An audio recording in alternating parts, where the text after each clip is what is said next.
Hello student, आपका हमारे online platform पर स्वागत है।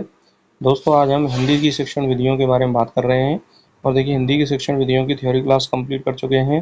एमसीक्यू की ये चौथी क्लास है। 3 एमसीक्यू क्लास हम फिनिश कर चुके हैं। आज चौथी एमसीक्यू क्लास के माध्यम से हम इसके प्रश्नोत्तर को और अधिक समझेंगे कि भाई कहाँ से और किस तरह से प्रश्न बन सकते हैं। देखिए, क्वेश्चन प्रैक्टिस जितनी अच्छी रहेगी उतना ही हम अच्छा पेपर में क्वेश्चन कर पाएंगे। और क्वेश्चन प्रैक्टिस के माध्यम से ही हम सीख पाते हैं कि भाई हमने थ्योरी जो पढ़ी है उससे हम कितना हल कर पा रहे हैं। जो भी स्टूडेंट रीट मेंस की तैयारी कर रहे हैं, टीचिंग मेथड को अच्छे से पढ़ना चाहते हैं, इस चैनल को जरूर सब्सक्राइब करें और अदर सब्जेक्ट की क्लासेज भी जरूर देखें कि भाई आपसे रिलेटेड जो भी क्लासेज हैं, चाहे वो लेवल 1 की हैं, चाहे वो लेवल 2 की हैं, उन क्लासेज को आप देखते रहिए। आपको धीरे धीरे क्लासेज उपलब्ध कराई जा रही हैं जो आपकी तैयारी के लिए बहुत स्ट्रांग रहेंगी। तो चलिए हम आज के पहले क्वेश्चन से शुरुआत करते हैं। पहला क्वेश्चन है, हिंदी में व्याकरण अनुवाद विधि किस देश से आई? Germany, England, France, Greece.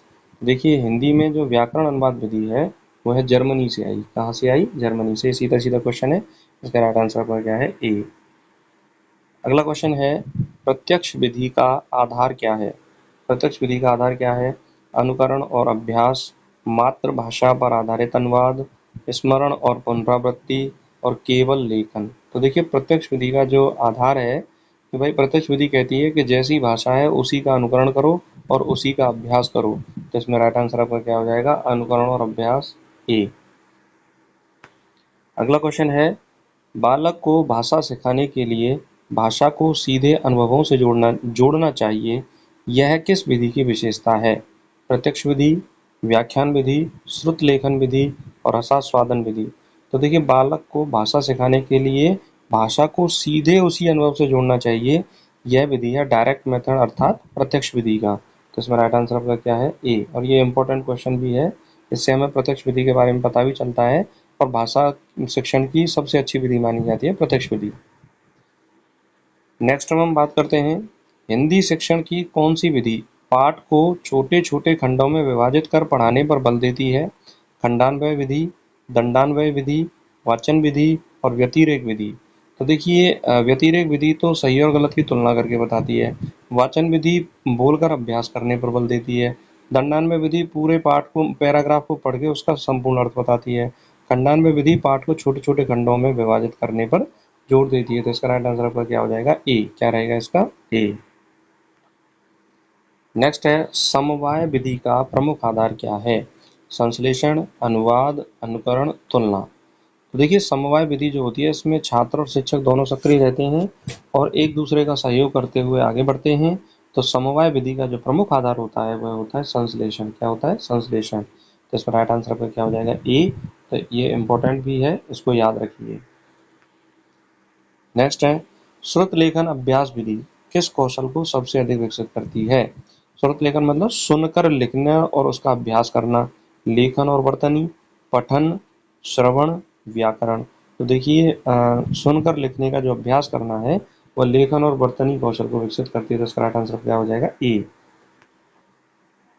Next है, रसास्वादन विधि में शिक्षक किस पर अधिक बल देता है?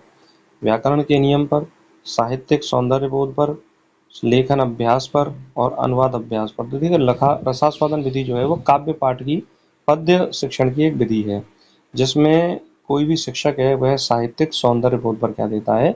बल देता है। तो इसका राइट आंसर आपका क्या हो जाएगा? बी। क्या रहेगा? बी। नेक्स्ट है, व्याख्यान विधि मुख्यतः कैसी विधि है? शिक्षक केंद्रित, विद्यार्थी केंद्रित, प्रयोगात्मक और व्यावहारिक। तो देखिए, व्याख्यान विधि लेक्चर मेथड जो होता है उसमें एक शिक्षक थोड़े से समय में बहुत सारे छात्रों को पढ़ाता है। तो यह पूरी तरह से कैसी है? शिक्षक केंद्रित है। इसमें छात्र निष्क्रिय रहते हैं। तो इसमें राइट आंसर आपका क्या हो जाएगा? ए। क्या रहेगा इसका? ए। नेक्स्ट है, दूरस्थ शिक्षण विधि का उपयोग कहाँ सबसे उपयुक्त है? ग्रामीण और दूरस्थ क्षेत्रों में, शहरी विद्यालयों में, उच्च शिक्षा संस्थानों में, केवल प्राथमिक स्तर पर। तो देखिए, दूरस्थ शिक्षण विधि का जो उपयोग है वह ग्रामीण और दूरस्थ क्षेत्रों में सबसे उपयुक्त है। तो इसका राइट आंसर पर क्या हो जाएगा? ए। क्या रहेगा इसका? ए। दूरस्थ शिक्षण विधि का उपयोग जो है वो ग्रामीण क्षेत्रों में किया जाता है। नेक्स्ट है, ध्वन्यात्मक विधि का उपयोग कब किया जाता है? व्याकरण पढ़ाने में, शुद्ध उच्चारण और ध्वनियों को स्पष्ट कराने में, अनुवाद कराने में और लेखन अभ्यास कराने में। देखिए नाम से ही हमें पता चल रहा है ध्वन्यात्मक मतलब ध्वनि के माध्यम से सिखाना। तो ध्वनि के माध्यम से सिखाने का उद्देश्य ये रहेगा कि शुद्ध उच्चारण ध्वनियों को स्पष्ट कराने में इसका उपयोग किया जाता है। तो इसका राइट आंसर क्या हो जाएगा? बी। क्या रहेगा इसका? बी। अगला क्वेश्चन है, हिंदी शिक्षण की प्रयोगशाला विधि का उद्देश्य है भाषा को सुनकर और बोलकर सीखना, केवल व्याकरण का अभ्यास करना, लेखन कौशल विकसित करना और शब्दकोश का अभ्यास करना। तो देखिए हिंदी शिक्षण की प्रयोगशाला विधि का जो उद्देश्य होता है कि हिंदी शिक्षण की जो प्रयोगशाला उसमें भाषा को सुनकर और बोलकर सीखना। तो इसमें राइट आंसर आपका क्या हो जाएगा? ए। क्या रहेगा? ए। नेक्स्ट है, दल शिक्षण पद्धति में समूह किस आधार पर बनाए जाते हैं? भाई दल शिक्षण पद्धति यह है कि छोटे छोटे दलों को बनाकर और बच्चों को पढ़ाया जाता है। आयु और क्षमता, रुचि के आधार पर, लिंग के आधार पर और क्षेत्र के आधार पर। तो देखिए दल शिक्षण विधि में जो समूह हैं वो बच्चों की आयु और क्षमता के हिसाब से क्या किए जाते हैं? बनाए जाते हैं। तो इसका राइट आंसर क्या हो जाएगा? ए।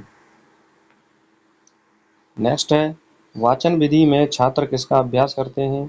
शुद्ध पठन और भाव ग्रहण, लेखन और वर्तनी, व्याकरण और अनुवाद। तो देखिए वाचन विधि में जो छात्र हैं वह शुद्ध पठन और भाव ग्रहण का अभ्यास करते हैं। तो इसका राइट आंसर आपका क्या हो जाएगा? ए। क्या रहेगा इसका? ए।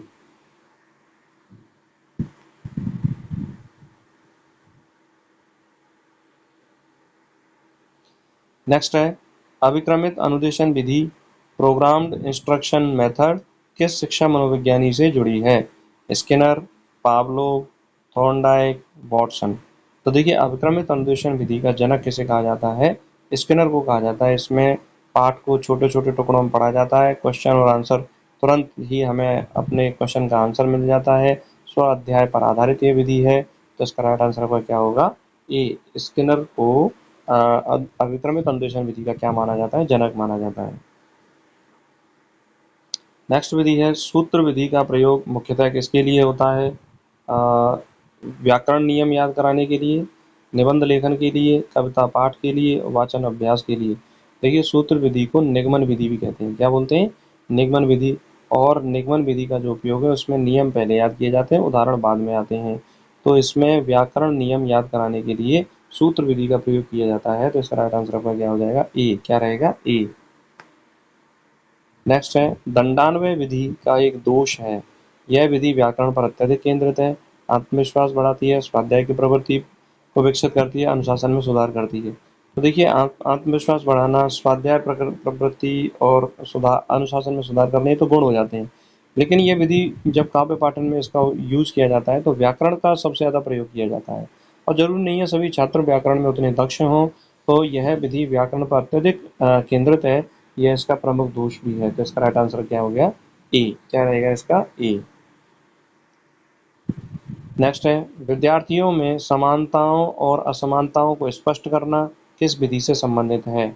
व्यतिरेक विधि, समवाय विधि, व्याख्यान विधि, श्रुत लेखन विधि। तो देखिए विद्यार्थियों में समानताओं और असमानताओं को स्पष्ट करना जो है वह व्यतिरेक विधि से संबंधित है, क्योंकि व्यतिरेक विधि में पहले नकारात्मक उदाहरण दिए जाते हैं और उसके आधार पर यह बताया जाता है क्या सही है और क्या गलत है। तो इसमें समानता और असमानताओं की तुलना, सही और गलत की तुलना जो है व्यतिरेक विधि में की जाती है। तो इसका राइट आंसर आपका क्या हो जाएगा? ए। क्या रहेगा इसका? ए।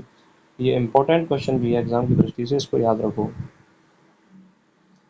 अगला क्वेश्चन है, हिंदी शिक्षण की दूरस्थ शिक्षा को सबसे अधिक बल कब मिला? यानी कि दूरस्थ माध्यम से हिंदी शिक्षण कराना है तो वह बल सबसे अधिक बल कब मिला? 1950 के बाद, 1960 के बाद, 1970 के बाद और 1980 के बाद। तो देखिए अगर पूछा जाए कि भाई जो शुरुआत है या बल है वो कब मिला, तो वो मिला था 1970 के बाद मिला था। लेकिन अगर बोला जाए कि दूरस्थ माध्यम से शिक्षा जो है वो बहुत लोकप्रिय कब हुई? 1980 के बाद हुई थी। कब हुई थी? 1980 के बाद। तो इसका राइट आंसर आपका क्या हो जाएगा? सी। अगला क्वेश्चन है, व्याख्यान विधि का उपयोग किस स्तर पर सर्वाधिक होता है?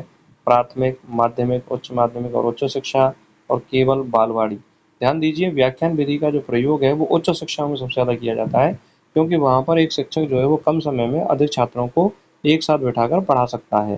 तो इसमें राइट आंसर आपका क्या हो जाएगा? सी। उच्च माध्यमिक और उच्च शिक्षा में व्याख्यान विधि का उपयोग किया जाता है। तो इसमें राइट आंसर क्या है? सी।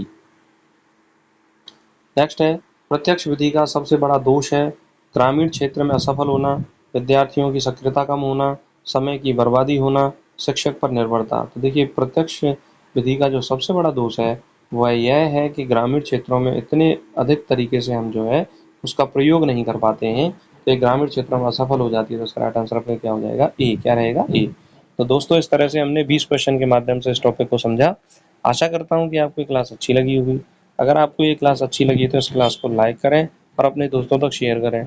और जो भी स्टूडेंट शिक्षण विधियों की तैयारी कर रहे हैं और शिक्षण विधियों को अच्छे से पढ़ना चाहते हैं, रीट मेंस की तैयारी कर रहे हैं, इस चैनल को जरूर सब्सक्राइब कीजिए और अदर सब्जेक्ट की जो क्लास है उनको जरूर देखिए। अगर आपकी कोई क्वेरी है, आपने कितने क्वेश्चन सही किए या फिर आपको कुछ पूछना है, तो हमें कमेंट के माध्यम से आप पूछ सकते हो। आप कमेंट के माध्यम से हमसे कनेक्ट रहेंगे और ये संचार का एक माध्यम भी है। तो हमारे साथ बने रहिए, अपनी तैयारी को स्ट्रॉन्ग करिए। नमस्कार, धन्यवाद।